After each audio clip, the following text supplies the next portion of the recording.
प्यारे बच्चों, आज हम ऑटोमोबाइल इंजीनियरिंग जो कि मैकेनिकल इंजीनियरिंग फिफ्थ सेमेस्टर का एक बहुत ही इम्पोर्टेंट सब्जेक्ट है, उसके जो पेपर फॉर्मेट है, उसका प्रश्न पत्र का जो फॉर्मेट है NSQF सिलेबस के अनुसार, उसका हम चर्चा करेंगे और देखेंगे कि किस तरीके के प्रश्न पूछे जाते हैं और कुछ महत्वपूर्ण बिंदु जो इम्पोर्टेंट पॉइंट्स हैं जो कि हमको याद रखना है इस जो आपका विषय है उसको अच्छे से समझने के लिए और उनके प्रश्नों का उत्तर दे पाने के लिए उनको आज हम जानने का प्रयास करेंगे।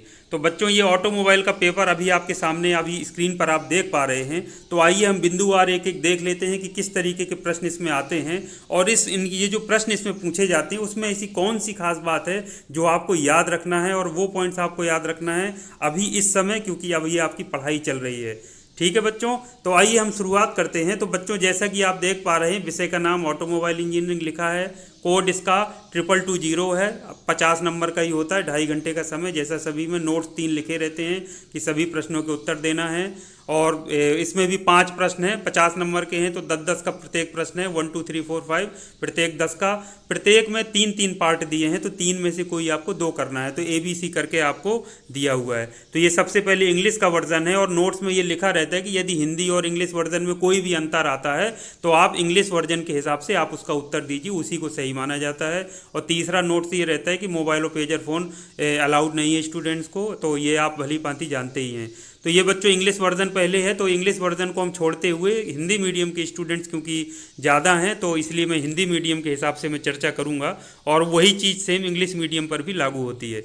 तो बच्चों, जैसे आप देखिए, एक तो पहली बात आप पूरे इसमें प्रश्न में ध्यान से देखेंगे तो जो मेन टेक्निकल वर्ड हैं या जो मुख्य शब्द हैं, जो हेडिंग होती है, वो आपका इंग्लिश में जो पूछा गया है वही हिंदी जो वर्जन है उसमें भी सेम एज इट इज़ लिख दिया है। जबकि हो सकता है हिंदी की बुक जब हम पढ़ते हों तो उसमें हिंदी का शब्द जो मीनिंग है जो इंग्लिश के शब्द का, वो हो सकता है कुछ और कहते हों। और बहुत सारी जो हिंदी मीडियम के हमारे छात्र छात्राएँ हैं बहुत होनहार होते हैं, लेकिन वो गलती बस यही करते हैं कि कहीं ना कहीं जब अंग्रेजी शब्द को देखते हैं तो उनको एक डर सा रहता है, वो ना तो मीनिंग याद कर पाते हैं ना करना चाहते हैं, उनको एक बड़ा बोरियत लगता है। वो सिर्फ हिंदी में जो लिखा होता है उसको वो पढ़ना चाहते हैं और उसी को वो अपनी नोटबुक में लिखते हैं। तो बच्चों देख लेते हैं, जैसे पहला आप प्रश्न देखिए, आवासा 3 पार्ट हैं, कोई 2 करना है।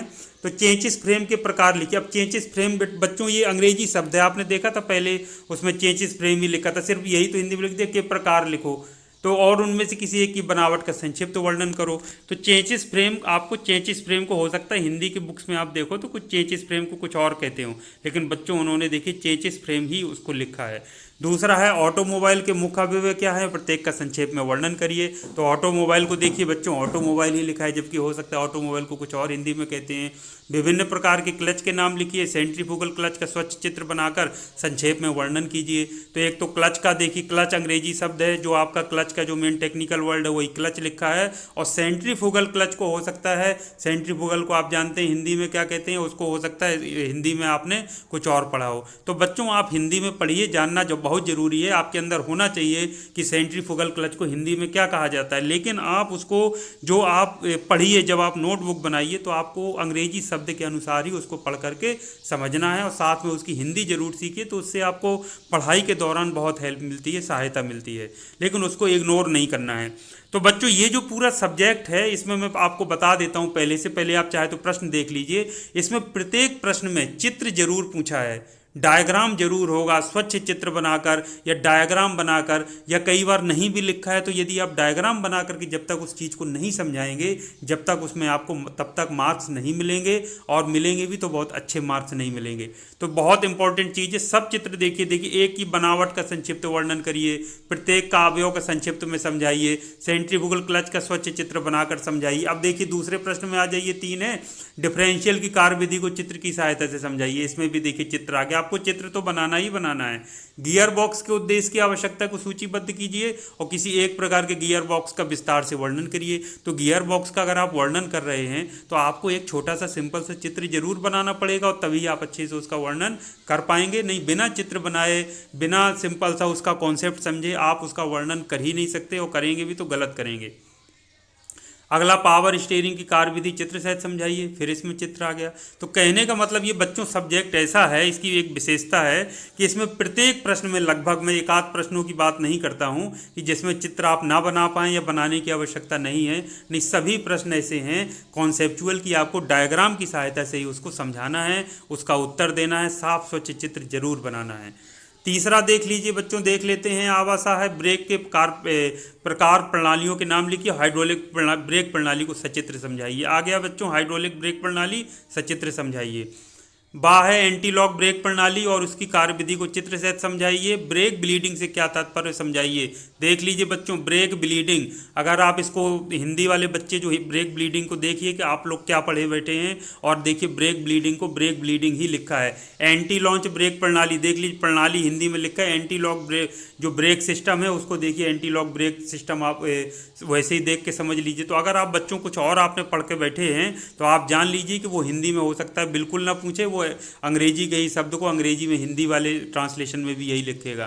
तो ये बच्चों आप लोग बिल्कुल जागरूक हो जाइए और इंग्लिश का शब्द जरूर लिख करके जो पढ़िए, जो मेन हेडिंग है, जो टेक्निकल वर्ड्स हैं उनको जरूर इंग्लिश में सीखिए, हिंदी में भी जानिए, तो उससे आपको पढ़ने में समझने में सहूलियत होगी। सा है एकरमैन स्टीयरिंग गियर मैकेनिज्म के, आप देखिए एकरमैन स्टीयरिंग गियर मैकेनिज्म, पूरा ये अंग्रेजी का शब्द है, सिर्फ क्या है ये हिंदी में लिखा हुआ है। तो ये तो बच्चों अगर आप हिंदी ना भी पढ़ें तो इंग्लिश वाले वर्जन के हिसाब से भी आप तो सारे उत्तर दे सकते हैं। आपको ये क्या ज़रूरत है हिंदी वाला ये समझने की या पढ़ने की। तो मेरे कहने का सेंस ये है कि आपको इंग्लिश और हिंदी दोनों को समझने और उनके अनुसार उत्तर देने में सक्षम होना चाहिए। चित्र सहित समझाइए बच्चों, ये जरूर है कि ब्रेक ब्लीडिंग से क्या है, इसमें चित्र नहीं लिखा है लेकिन चित्र इसमें जरूर लिखा है और इसको भी आप चित्र बनाकर समझा सकते हैं। तो ये चौथा देख लेते हैं टेलीस्कोप के प्रकार के शॉक एब्जॉर्बर। देखिए शॉक एब्जॉर्बर बिल्कुल वैसे का वैसे अंग्रेजी में लिख दिया कार्यप्रणाली को।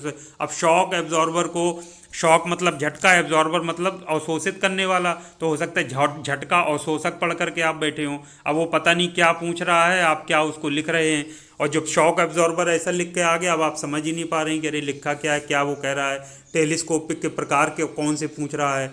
अब टेलीस्कोपिक को हो सकता है हिंदी में और कुछ कहते हों बच्चे जो पढ़ के बैठे हों हिंदी मीडियम वाले। अगला बात देखिए लीड एसिड बैटरी कार्य विधि, हम उसके अनुरक्षण का विस्तृत वर्णन कीजिए। ठीक है, बहुत अच्छी बात है, आप लोग कर लेंगे। साहब विभिन्न प्रकार के सस्पेंशन प्रणाली के नाम लिखिए, उनमें से एक को चित्र सहित समझाइए। सस्पेंशन प्रणाली के नाम लिख के चित्र सहित तो उसको एक को समझाना है, ये बात आप जान लीजिए। पांचवा है जो आपका फ्यूल एडिटिव की क्या आवश्यकता है, वे ऑटोमोबाइल के उत्सर्जन को कैसे प्रभावित करते हैं, इसको समझाना है। फ्यूल एडिटिव देखिए जो मेन शब्द था वो इंग्लिश का आपको सेम वैसी है। फ्यूल माने ही ईंधन कहते हैं, एडिटिव मतलब होता है अरे मिलाने वाला। एडिटिव मतलब किसी चीज़ में जब कोई चीज़ मिलाई जाती है, ऐड की जाती है। अब आप देख लीजिए फ्यूल एडिटिव को, आप देखिए कि आपने हिंदी में क्या पढ़ा है, और फ्यूल एडिटिव देखिए हिंदी में क्या लिख करके यार पेपर में फ्यूल एडिटिव लिखा हुआ है, आप उसको क्या हिंदी में लिखे बैठे हैं, इसको देखिए। अगला है बच्चों इलेक्ट्रोलाइट के विशिष्ट गुरुत्व यानी ग्रेविटी पर तापमान का क्या प्रभाव पड़ता है समझाइए। बैटरी रेटिंग की विभिन्न विधियां क्या हैं लिखिए। तो बच्चों सारे के सारे प्रश्न हैं, आप देखिए इंग्लिश का जो सेम है, इलेक्ट्रोलाइट देख लीजिए, विशिष्ट गुरुत्व ब्रैकेट में ग्रेविटी भी लिख दिया है, रेटिंग, ये सारे बिल्कुल आप शब्दों को ध्यानपूर्वक देखेंगे तो आपको अंग्रेजी के शब्दों का जो मिक्सचर है वो जरूर मिलेगा, और उसमें अंग्रेजी के शब्द एज इट इज़ जैसे थे वैसे के वैसे लिखे हुए हैं। गैसोलीन इंजन का ये देख लीजिए के कारण वायु प्रदूषण के प्रमुख स्रोत कौन कौन से हैं सूचीबद्ध करिए। अब प्रदूषण नियंत्रण के उत्सर्जन मानक भारत 1 और भारत 2 की व्याख्या करिए। तो ये बच्चों देखिए सारे के सारे इसमें जो भी आपने प्रश्न पढ़े तो सभी में एक तो चित्र कहीं ना कहीं स्वयं साफ साफ लिखा है।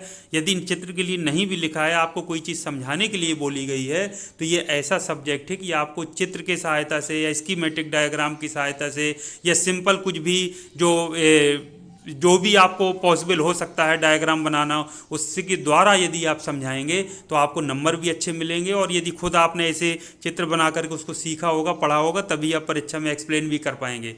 नहीं जो बच्चे बिना डायग्राम बनाए वैसे ही लिखना शुरू करते हैं तो वो बहुत ज़्यादा गलत लिखते हैं और कहीं का कहीं कुछ भी लिखना शुरू कर देते हैं, उनको खुद नहीं पता होता कि वो क्या लिख रहे हैं।